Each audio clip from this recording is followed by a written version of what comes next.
Sinetron Ikatan Cinta memang menjadi sinetron paling digemari saat ini. Tak terkecuali salah satu pemerannya, Arya Saloka. Pemeran Aldebaran dalam sinetron Ikatan Cinta ini sukses bikin baper penonton. Hari-hari Arya Saloka selalu dihabiskan di lokasi syuting. Mengingat sinetron Ikatan Cinta ini tayang setiap harinya. Hal tersebut membuat dirinya jarang bertemu dengan sang istri, Putri N. Jangankan bertemu, terkadang untuk membalas pesan Putri N saja, Arya Saloka mengaku jarang membalasnya. Tentu saja hal tersebut menarik perhatian presenter Ayu Dewi.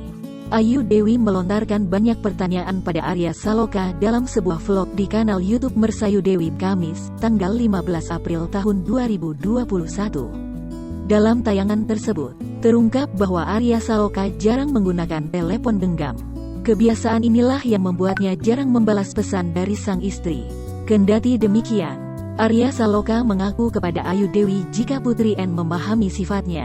Putri N mampu mengerti kondisi Arya Saloka dengan kesibukannya di lokasi syuting.